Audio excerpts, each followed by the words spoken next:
Hello friends, welcome back to my channel. అందరూ ఎలా ఉన్నారండి? బాగున్నారా? ఈరోజు ఒక మంచి రెసిపీతో మీ ముందుకు వచ్చేసానండి. అదేంటో చూసేద్దాం పదండి ఫ్రెండ్స్. అరటికాయతో బుల్లెట్స్ చేయబోతున్నానండి. ముందుగా 2 అరటికాయలు తీసుకొని దానిపైన ఉన్న తొక్కంతా బాగా పీల్ చేసుకోవాలి. ఇక్కడ నేను చూపిస్తున్న విధంగా బాగా పీల్ చేసుకోవాలండి. నెక్స్ట్ ఇప్పుడు అరటికాయ తొక్క పీల్ చేసుకున్నాక మనము వీటిల్ని హాఫ్గా కట్ చేసుకోవాలి. సగం సగంగా చూస్తున్నారు కదా, ఈ విధంగా హాఫ్ కట్ చేసుకున్నాక మనము ఒక బౌల్లో వేసుకొని వాటర్ వేసి బాయిల్ చేసుకోవాలి.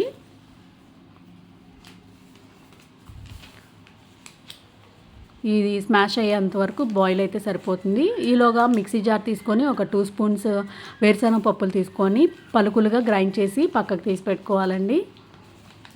అదే మిక్సీ జార్లో ఒక 3 పచ్చిమిర్చి తీసుకొని దాన్ని కూడా కచ్చా పచ్చగా గ్రైండ్ చేసి పెట్టుకోవాలి.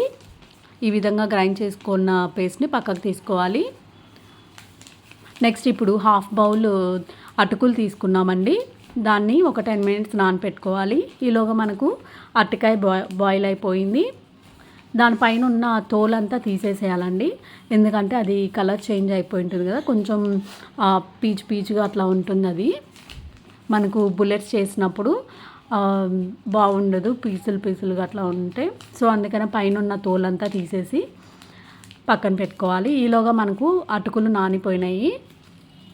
ఈ అటుకుల్ని వాటర్ లేకుండా బాగా పిండేసి అరటికాయలో వేసేసుకోవాలండి. మొత్తము ఈ విధంగా వేసేసుకోవాలి. దీంట్లో ఇప్పుడు కార్న్ఫ్లోర్ వేసుకోవాలి, ఒక 2 స్పూన్స్. నేనైతే ఉరామరిగ్గా వేస్తున్నానండి, మీకు చెప్పేటప్పుడు కొలతలు చెప్తున్నాను. ఒక 2 స్పూన్స్ కార్న్ఫ్లోర్ వేసాక రుచికి సరిపడా సాల్ట్ వేసుకోవాలి. ఒక హాఫ్ స్పూన్ మిర్చి పౌడర్ వేసుకోవాలి. హాఫ్ స్పూన్ ధనియా పౌడర్ వేసుకోవాలండి. కొంచెం మిరియాల పౌడర్ వేసుకోవాలి. ఇందాక గ్రైండ్ చేసుకున్న పచ్చిమిర్చి పేస్ట్ వేసుకోవాలి. ఒక ఫుల్ ఆనియన్ని తీసుకొని చిన్న పీసెస్గా కట్ చేసి వేసుకోవాలి. ఒక half spoon garam masala powder వేసుకోవాలి. ఇదంతా బాగా మిక్స్ చేసుకోవాలండి. మీకు స్పైస్ ఎక్కువ ఉంది అనిపిస్తే కొంచెం మిర్చి పౌడర్ తక్కువ వేసుకోండి. మేమైతే ఎక్కువ స్పైసే వేసుకున్నాము. చూస్తున్నారు కదా, ఈ విధంగా బాగా మిక్స్ చేసుకోవాలి. దీంట్లో వాటర్ ఏం అవసరం లేదండి. వాటర్ వేయకుండానే దాంట్లో తేమ అనేది ఉంటుంది కదా అరటికాయలో, అదే సరిపోతుంది. ఈ విధంగా బాగా మిక్స్ చేసుకోవాలి. తర్వాత మనము ఇందాక దంచుకున్నాం కదా, మిక్సీకి వేసుకొని గ్రైండ్ చేసుకున్నాం కదండి వేరుశనగ పప్పులు, అవి కూడా వేసుకొని బాగా మిక్స్ చేసుకోవాలి. అవి మధ్యలో తగులుతుంటే చాలా బాగుంటాయి. ఇప్పుడు ఇదంతా మిక్స్ చేసుకున్నాక బుల్లెట్స్ లాగా చేసుకొని పక్కన పెట్టుకోవాలి. ఈలోగా ఒక పాన్ పెట్టుకొని ఆయిల్ హీట్ చేసుకోవాలండి. ఆయిల్ హీట్ అయ్యాక ఈ బుల్లెట్స్ని అన్నిటినీ ఒక్కొక్కటి వేసుకొని ఫ్రై చేసుకోవాలి. మీడియం ఫ్లేమ్లో పెట్టుకొని ఫ్రై చేసుకోవాలండి. అప్పుడు నీట్గా కుక్ అవుతాయి.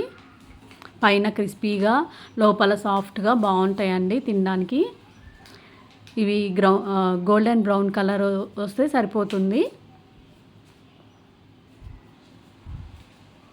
ఇలాగా బాగా ఫ్రై చేసుకోవాలండి. ఫ్రై చేసుకున్నవి తీసి పక్కన పెట్టుకోవడమే. దీన్ని మనము టమాటా కెచప్తో తీసుకొని తింటే చాలా బాగుంటుంది. అంతే ఫ్రెండ్స్, రెడీ అయిపోయినాయి మన బుల్లెట్స్ అనేటివి. ఈ కలర్ వచ్చాక తీసి పక్కన పెట్టుకోవాలి.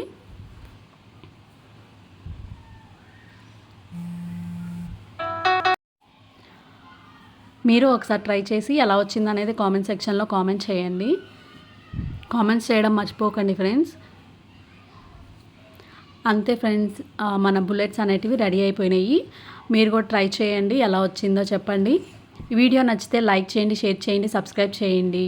నెక్స్ట్ వీడియోలో మళ్ళీ మిమ్మల్ని కలుస్తాను. Take care, bye.